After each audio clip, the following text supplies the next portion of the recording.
हम्म।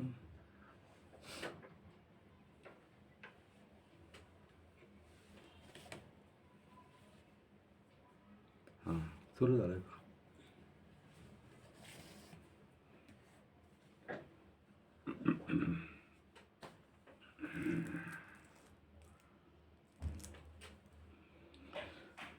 तो सबको जय भीम, नमो बुद्धाय।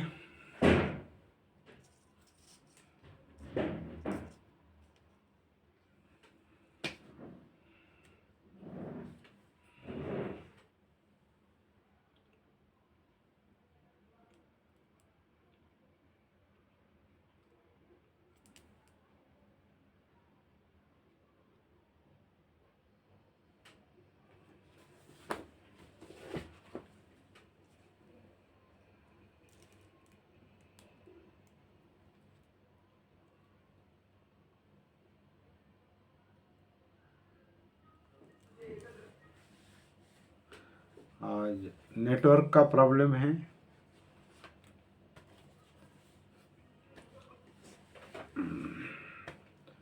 तो बीच में डिस्टरबेंस आ सकता है। The Buddha and is Dhamma book 5 part 2 का सेकंड चैप्टर, ये भी बहुत इम्पोर्टेंट चैप्टर है। और आज के परिप्रेक्ष्य में भी ये बहुत इम्पोर्टेंट चैप्टर है, क्योंकि इसमें जो मुद्दे आए हैं उससे आज भी कई सारे लोग प्रभावित हैं। और एक गलतफहमी है, एक मिथ्या दृष्टि है, इस तरह का ये मुद्दा है। इसमें बाबा साहब ने भिक्षु और तपस्वी, तपस्या करने वाला, इनकी तुलना की है और सिद्ध किया है कि भिक्षु यानी जो धम्म का दायाद है, वो जो धम्म के मार्ग पर है, वो तपस्या करने वाला कभी नहीं हो सकता। क्योंकि धम्म का अनुभव, धम्म जो है वो बुद्ध महसूस करते हैं। और बुद्ध यानी जागृत व्यक्ति। सम्मा संबुद्ध को हम जागृत, संपूर्ण जागृत कहते हैं। मतलब जो सती में है, सती संप्रजन्य में है, सती पठान में है। और सती पठान यानी तपस्या नहीं, ध्यान नहीं, सती यानी जागृति है। अपमाद में जो होता है वो धम्म के मार्ग पर होता है। जैसे कि बुद्ध का संदेश है, अपमादेन संपादेथ। और ये धम्म है। और जो धम्म के मार्ग पर होता है, जो धम्म का एक तरह से उत्तराधिकारी होता है, क्योंकि वो धम्म देखता है, पස්සना करता है, धम्म देखता है, जागृति से देखता है, सती से देखता है, सती संप्रजन्य से देखता है। और वही धम्म का दायाद है, धम्म का उत्तराधिकारी है। आज की दृष्टि से देखो तो वो भिक्षु हो या कोई, मतलब चिवरधारी हो या नॉन चिवरधारी हो, दूसरे कपड़े पहनने वाला, इससे कोई फर्क नहीं पड़ता। तो वो भी धम्म का दायाद हो सकता है, क्योंकि वो धम्म को जागृति से, अप्रमाद से, आत्मभान से, सती पठान से, सती संप्रजन्य से धम्म को देखता है। और वो धम्म का दायाद है। और इस संदेश के अनुसार धम्म का दायाद जो व्यक्ति है वो तपस्वी नहीं हो सकता। तपस्या अलग बात है। तपस्या का उद्देश्य दुख मुक्ति नहीं है। तपस्या का उद्देश्य दूसरी कुछ प्राप्ति है, कुछ प्राप्त करने के लिए तपस्या की जाती है, और प्राप्ति की तृष्णा भी हो सकती है। तो भिक्षु और तपस्वी ये तुलना करके बाबा साहब ने बुद्ध की शिक्षा और तपस्या इनको अलग कर दिया है। एक बात और भी समझ लेना जरूरी है कि सिद्धार्थ गौतम ने कई सारी तपस्याएं करके देखी है, और वो भी बहुत कठोर तपस्याएं थी। शायद उनका कुछ उल्लेख इसमें अभी आता है जो उन्होंने करके देखी है। जब वे सिद्धार्थ गौतम परिव्राजक के रूप में थे, परिव्राजकों का एक हिस्सा बनकर वो तपस्या करते थे, तो उन्होंने तपश्चर्याएं करके देखी। और ज़्यादा प्रसिद्ध उदाहरण जो है हमारे सामने वो अलारकाला मुद्दकराम पुत्र तक का है, और उसमें भी वो जाने माने तपस्वी थे।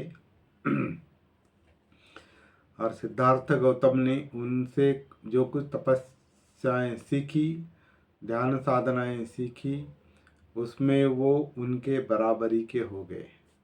उद्दकराम पुत्र और अलारकालामा और उद्दकराम पुत्र इनके बराबरी के हो गए, और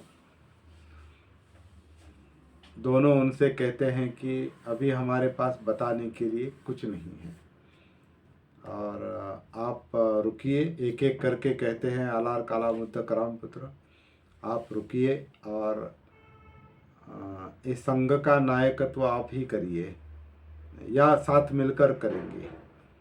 और ये सुनने के बाद सिद्धार्थ गौतम उनसे एक एक करके कहते हैं कि धन्यवाद देते हैं उनको, बहुत बहुत धन्यवाद कि आपने जो आपके पास जो तपस्या का ज्ञान था, ध्यान साधना का ज्ञान था, वो आपने हमें बताया, सिखाया।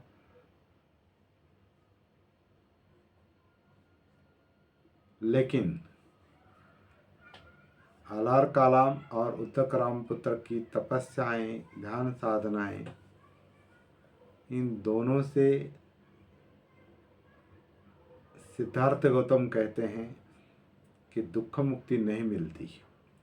तपस्या से, ध्यान साधना से दुख मुक्ति नहीं मिलती, क्योंकि ध्यान का जो विषय है उस विषय में एक रूप होने का काम तपस्या में, ध्यान साधना में चलता है। दुख मुक्ति ये ध्यान साधना का, तपस्या का विषय नहीं। जैसे इस तरह का कुछ वो संवाद रहा होगा, जो भी है, इसी बात को लेकर शायद यहाँ पर बाबा साहब भिक्षु और तपस्वी इनमें तुलना करते हैं। और बहुत ही अच्छा चैप्टर है। आज भी इस तरह की कुछ तपश्चर्याएँ जैसे विपस्सना है और कुछ ध्यान साधना सिखाने वाले लोग हैं, वो भी तपस्या आत्मक्लेश, जिसमें आत्मक्लेश किया जाता है, अपने आप को क्लेश दिया जाता है अधिष्ठान के नाम पर या तपस्या के नाम पर। लेकिन वो दोष है, ऐसा यहाँ पर बताया है। और वो क्या मामला है, क्या विषय है, इसको हम अभी डिटेल में पढ़ेंगे। करीब 30 मुद्दे हैं, बड़ा चैप्टर है, लेकिन पूरा चैप्टर आज पढ़कर हम इस विषय को पूरा करेंगे। भिक्षु और तपस्वी। क्या भिक्षु तपस्वी होता है? इसका उत्तर नहीं है, नहीं होता। निगरोध परिव्राजक से बातचीत करते हुए स्वयं तथागत ने नकारात्मक उत्तर दिया है। एक बार बुद्ध राजगृह में गुरुद्रकुट पर्वत पर ठहरे हुए थे। उस समय उदुम्बरिक रानी के उद्यान में बहुत से परिव्राजकों के साथ निगरोध परिव्राजक रहता था। ये उद्यान परिव्राजकों के लिए ही परित्यक्त था। उस समय बुद्ध गुरुद्रकुट से नीचे उतरकर जहाँ मोरों के चुगने की जगह थी वहाँ आए और सुमगधा नदी के तट पर चहलकदमी करने लग गए, मतलब संक्रमण करने लग गए। तब निगरोध ने तथागत को इस प्रकार खुले में चहलकदमी करते देखा और उसने अपने अनुयायियों को सावधान किया, चुप करो, शांति रखो, श्रमण गौतम सुमगधा के तट पर चहलकदमी कर रहे हैं। उसके ऐसा कहने पर परिव्राजक चुप हो गए। तब तथागत निगरोध परिव्राजक के पास पहुँचे।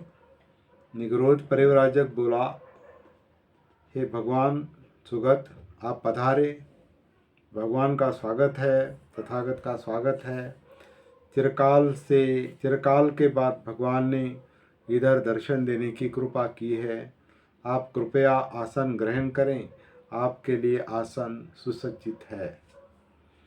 तथागत ने सज्जित आसन ग्रहण किया। निगरोध भी एक नीचा आसन लेकर समीप बैठ गया और बोला, क्योंकि श्रमण गौतम हमारे यहाँ आए हैं, हम श्रमण गौतम से यह प्रश्न पूछना चाहते हैं कि क्या है ये तथागत का धम्म विनय, जिससे तथागत अपने श्रावकों को विनीत करते हैं और जिस धम्म विनय को सीखकर तथागत के श्रावक संतोष लाभ करते हैं, उसे अपना शरण स्थान स्वीकार करते हैं और उसे लोकोत्तर धम्म मानते हैं। निगरोध, तथागत ने कहा, निगरोध, दूसरी दृष्टि वाले के लिए, दूसरी प्रवृत्ति वाले के लिए तथा दूसरी मान्यता वालों के लिए बिना अभ्यास, बिना शिक्षण के ये कठिन है कि ये समझ सके कि क्या है तथागत का धम्म विनय, जिसे तथागत अपने श्रावकों को विनीत करते हैं और जिस धम्म विनय को सीखकर तथागत के श्रावक संतोष लाभ करते हैं, उसे अपना शरण स्थान स्वीकार करते हैं और उसे लोकोत्तर धम्म मानते हैं। लेकिन हे निगरोध, तुम मुझसे अपने ही सिद्धांत के बारे में, इस कठोर तपश्चर्या के बारे में जो स्वयं निगरोध और बाकी तपस्वी करते थे, तो तू मुझसे अपने ही सिद्धांतों के बारे में, इस कठोर तपस्या के बारे में पूछ कि इन तपस्याओं में किस बात की पूर्ति होती है और किस बात की पूर्ति नहीं होती। तब निगरोध ने तथागत से कहा, भगवान, हम आत्मक्लेशदायक कठोर तपस्याओं के समर्थक हैं, हम उन्हें आवश्यक मानते हैं, हम उनसे चिपके हुए हैं, इनसे किसी बात की पूर्ति होती है, इनसे किस बात की पूर्ति होती है और किस बात की पूर्ति नहीं होती। तो तथागत कहते हैं, निगरोध, उदाहरण के लिए एक तपस्वी नग्न रहता है। अब इसमें जो कुछ तपश्चर्याओं के प्रकार आए हैं वो करीब सारे बुद्ध ने स्वयं, सिद्धार्थ गौतम ने स्वयं करके देखे थे, तभी उनका अपना अनुभव और मत निष्कर्ष वो यहाँ पर बताते हैं।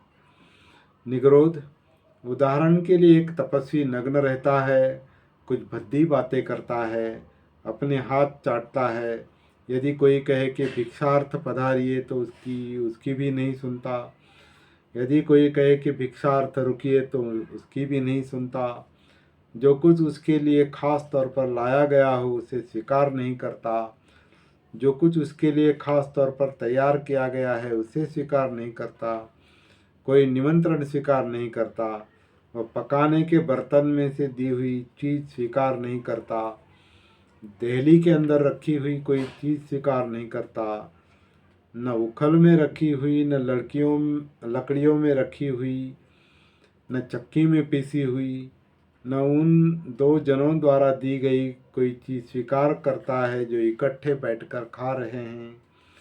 न एक गर्भिणी से, न किसी दाई से, न उस स्त्री से जो किसी आदमी से सहभोग कर रही है, न उस समय इकट्ठी की हुई भोजन सामग्री जब सूखा पड़ा हो, न उस स्थान से कोई चीज़ स्वीकार करता है जहाँ कुत्ता हो, न जहाँ जहाँ मक्खियाँ भिन भिना रही हो, न वो मांस मछली ही स्वीकार करता है, न वह तेज नशीले पेय पदार्थ ही स्वीकार करता है, न वो चावल का मांड ही स्वीकार करता है। वह या तो एक ही घर से भोजन ग्रहण करने वाला होता है, एक और खाने वाला होता है, या दो घर से भोजन करने वाला होता है, दो कौर खाने वाला होता है, या 7 घर से भोजन ग्रहण करने वाला होता है, 7 कौर खाने वाला होता है। वह 1, 2 या 7 भिक्षाओं पर ही गुजारा करता है। वह या तो दिन में एक बार भोजन ग्रहण करता है, या 2 दिन में एक बार, या 7 दिन में एक बार भोजन ग्रहण करता है। इस प्रकार वह नियमानुसार भोजन ग्रहण करता है। 15 दिन में एक बार तक वह या तो गमलों के उगाए हुए पौधों पर गुजारा करता है, या जंगली चावलों पर, या निवार बीजों पर, या चमड़े पर, या सेवाल पर, या चावल की भूसी के आटे पर, या कांजी पर, या आटे पर, या खली पर, या घासों पर, गोबर पर, जंगल के फल फूल पर, या ऊन पर जो स्वयं पेड़ से गिरे पड़े हैं। वह मोटे सन का कपड़ा पहनता है, वह मोटा छोटा मिला जुला कपड़ा पहनता है, वह कफन का फेंका हुआ कपड़ा पहनता है, वह फेंके हुए चीथड़े पहनता है, वह वलकल पहनता है, या वह मृगछाल धारण करता है, या मृगछाल की पट्टियों से ही बुनी जाने वाली बुनी जाली धारण करता है, या कुशा तृण धारण करता है, या छाल वस्त्र धारण करता है, या मिट्टी धारण करता है, या आदमी के बालों का बुना कंबल धारण करता है, या घोड़े के बालों का बुना कंबल धारण करता है, अथवा उल्लू के परों का बना वस्त्र धारण करता है। वह अपनी दाढ़ी और बालों का लुंचन करने वाला होता है, वह दोनों का लुंचन करने वाला होता है। वह निरंतर खड़ा ही रहने वाला होता है, एड़ियों के बल चलने वाला होता है। वह बैठकर आगे आगे सरकने वाला होता है। वह कांटों की शैया पर सोने वाला होता है। वह अपनी शैया पर कांटे या लोहे के मेखे गाड़ कर उन पर सोने वाला होता है। वह लकड़ी के तख्ते पर सोने वाला होता है। वह जमीन पर सोने वाला होता है। वह एक ही पार्श्व पर सोने वाला होता है। वह मिट्टी धूल रमाने वाला होता है, न खुली हवा में रहने वाला होता है। वह खुली हवा में रहने वाला होता है। वह कहीं भी बैठ जाने वाला होता है। वह गंदगी खाने का अभ्यासी होता है। वह पानी न पीने वाला होता है।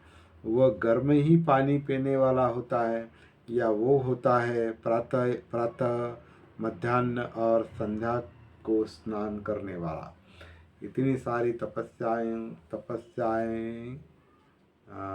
करने वाले लोग उस वक्त थे। ये इससे समझ में आता है। आगे कहा है, इतना कर चुकने पर भगवान बुद्ध ने पूछा, हे निगरोध, तुम क्या सोचते हो? क्या आत्मक्लेश कारक कठोर तपस्या की पूर्ति हुई या नहीं हुई? भगवान, सचमुच यदि ऐसा हो तो आत्मक्लेश कारक कठोर तपस्या की पूर्ति हो गई, आत्मक्लेश की तपस्या हो गई। हे निग्रोध, अब मैं कहता हूँ कि इस प्रकार की आत्मक्लेश परक कठोर तपस्या में नाना दोष है। भगवान, निग्रोध कहता है, भगवान आप इसमें क्या दोष देखते हैं? हे निग्रोध, एक तपस्वी तपस्या करता है तो उससे उसे झूठा संतोष हो जाता है। अभी जिन लोगों ने तपस्या इस तरह की कुछ तपस्या की है, ध्यान साधना और अलग दूसरी तपस्याएं, कुछ विपස්සना की तपस्याएं और कुछ तपस्याएं, ध्यान साधनाएं जो आत्मक्लेश देने वाली है, शरीर को पीड़ा देने वाली है, जिसमें सती जागृति का अभ्यास नहीं है, केवल मन को शक्ति से किसी विषय पर लगाने की बात होती है। तो हे निग्रोध, जब एक तपस्वी तपस्या करता है तो उससे उसे झूठा संतोष हो जाता है, क्योंकि मैं तपस्या करता हूँ। ये झूठा संतोष हो जाता है कि उसका उद्देश्य पूरा हो गया, उसको लगता है वैसा, उसका उद्देश्य पूरा हो गया। हे निग्रोध, ये उसका एक दोष हो जाता है। हे निग्रोध, जब एक तपस्वी तपस्या करता है तो उससे वह अपने को ऊंचा और दूसरों को नीचा समझने लगता है। हे निग्रोध, यह भी उसका एक दोष हो जाता है। और ये जो वास्तविकता है, ये आज भी हम देखते हैं। हमारे इधर उधर कुछ जो ध्यान साधना करने वाले लोग होते हैं, वो अपने आप को ऊंचा समझते हैं कुछ लोग, और दूसरों को नीचा समझते हैं। ये इधर उधर सुनाई देता है, दिखाई देता है। हे निग्रोध, आगे कहा है, हे निग्रोध, जब एक तपस्वी तपस्या करता है तो उसे उसका नशा चढ़ जाता है और वो लापरवाह हो जाता है। हे निग्रोध, यह भी उसका एक दोष हो जाता है। हे निग्रोध, जब एक तपस्वी तपस्या करता है तो उसे लाभ और यश की प्राप्ति होती है, उससे उसे झूठा संतोष प्राप्त हो जाता है, वह संतुष्ट रह जाता है, यह भी उसका एक दोष हो जाता है। झूठा संतोष प्राप्त हो जाता है और वो उसके लिए वो दोष हो जाता है। हे निग्रोध, जब एक तपस्वी को लाभ और यश की प्राप्ति होती है तपस्या से,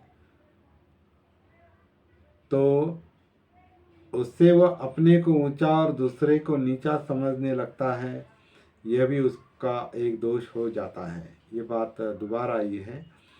हे निग्रोध, जब एक तपस्वी के लाभ और यश की प्राप्ति होती है तो उसे नशा चढ़ जाता है। शायद ये डबल टाइप हुआ है, उसको नशा चढ़ जाता है और लापरवाह हो जाता है। हे निग्रोध, जब एक तपस्वी तपस्या करने लगता है तो वह भिन्न भिन्न प्रकार के भोजनों में भेद करने लगता है। ये मेरे अनुकूल पड़ता है, ये मेरे प्रतिकूल पड़ता है। जिन भोजनों को वह समझता है कि उसके प्रतिकूल पड़ते हैं, उन्हें वह जानबूझकर त्यागता है। जिन्हें वह समझता है कि उसके अनुकूल पड़ते हैं, उसके प्रति वह लोभी और मस्त हो जाता है। उनमें उसकी आसक्ति बढ़ जाती है, उनमें उसे कोई भय, कोई खतरा दिखाई नहीं देता। उन्हें वह रस लेकर खाता है। हे निग्रोध, यह भी उसको ये दोष हो जाता है, उसका एक दोष हो जाता है। हे निग्रोध, एक तपस्वी अपने लाभ और अपनी यश की कामना के कारण ये सोचने लगता है कि मेरी ओर राजागण आकर्षित हो या राजनीतिक लोग आकर्षित हो, मतलब राज करने वाले मुझ में आकर्षित हो, उनके मंत्रीगण आकर्षित हों, क्षत्रिय आकर्षित होंगे हो या ब्राह्मण आकर्षित हो, गृहपति आकर्षित हो तथा बड़े बड़े आचार्य आकर्षित हो, यह भी उसको एक दोष लग जाता है।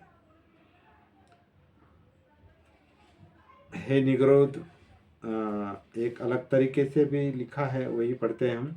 एक तपस्वी अपने लाभ और यश की कामना के कारण ये सोचने लगता है कि मेरी ओर राजागण आकर्षित होंगे, उनके मंत्रीगण आकर्षित होंगे, क्षत्रिय आकर्षित होंगे, ब्राह्मण आकर्षित होंगे, गृहपति आकर्षित होंगे, बड़े बड़े आचार्य आकर्षित होंगे। हे निग्रोध, यह भी उसका एक दोष हो जाता है। हे निग्रोध, एक तपस्वी किसी दूसरे तपस्वी या ब्राह्मण को लेकर बड़बड़ाने लगता है, अमुक आदमी दुनिया भर की चीज़ें खाता है, आलू की तरह के कंद और शाखाओं पर लगने वाले फल, झाड़ियों में लगने वाले बेर आदि जीमी कंद और नाना तरह के बीज, इन सभी चीज़ों को जबड़ों के वज्र से पीस डालता है और तब भी लोग उसे धर्मात्मा कहते हैं। हे निग्रोध, यह भी तपस्वी का एक दोष हो जाता है। हे निग्रोध, एक तपस्वी देखता है कि किसी दूसरे श्रमण या ब्राह्मण को बहुत लाभ यश प्राप्त हो रहा है, वह बहुत सत्कार सम्मान उसे बहुत सत्कार सम्मान मिल रहा है।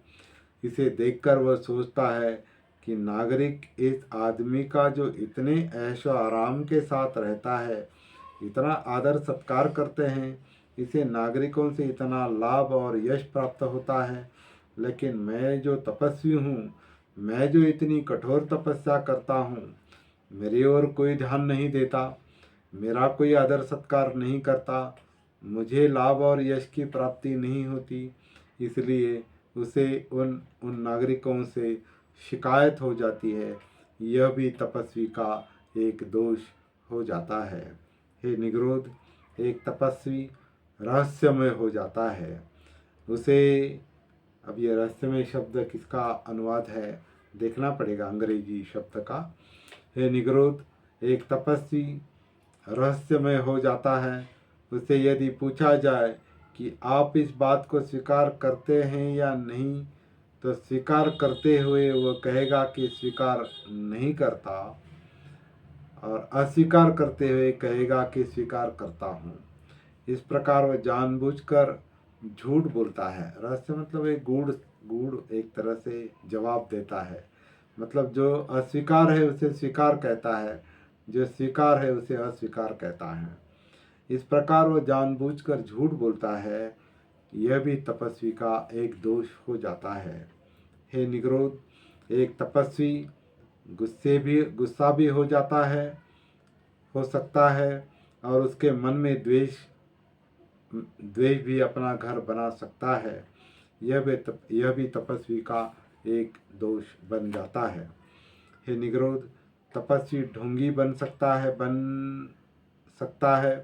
वंचक बन सकता है, ईर्ष्यालु बन सकता है, बड़बड़ाने वाला बन सकता है, वह बड़ा चालाक बन सकता है, कठोर हृदय और अभिमानी बन सकता है, वह मन में बुरी बुरी इच्छाएं रखता है, उनका गुलाम बन जाता है, मिथ्या धारणाएं बना लेता है और पराप्राकृतिक बातें करता है। वह अपने अनुभवों की गलत व्याख्या करता है और वह लोभी होता है और वैराग्य से परांगमुख होता है। यह भी तपस्वी का एक दोष हो जाता है। अब ये सारे अनुवाद हम चेक नहीं कर रहे हैं, जैसे है वैसे पढ़ रहे हैं। मूल अंग्रेजी से इसको वेरीफाई करना भी ज़रूरी है। यहाँ 28वां मुद्दा आता है, निग्रोध, तुम क्या सोचते हो? आत्मक्लेश कर तपस्या में ये सर्वदोष है या नहीं है? भगवान, आत्मक्लेश कर तपस्या में ये सभी दोष निश्चय से हैं। भगवान, यह असंभव नहीं कि कोई तपस्वी इन दोषों में से किसी से ही नहीं, सभी से युक्त हो। ये सभी दोष तपस्वी में हो सकते हैं। भिक्षुओं को इन दोषों से मुक्त रहना चाहिए। इस तरह से बुद्ध भिक्षुओं को बताते हैं। तो बहुत बड़ा चैप्टर है और इम्पोर्टेंट चैप्टर है और आज भी ये लागू है, इसलिए इसे थोड़ा डिटेल में समझ लेना ज़रूरी है। और कल सुबह को हम भिक्षु तथा ब्राह्मण इसकी तुलना देखेंगे। बाबा साहब ने जो चयन किया है और कुछ जो सूत्रों से लिया है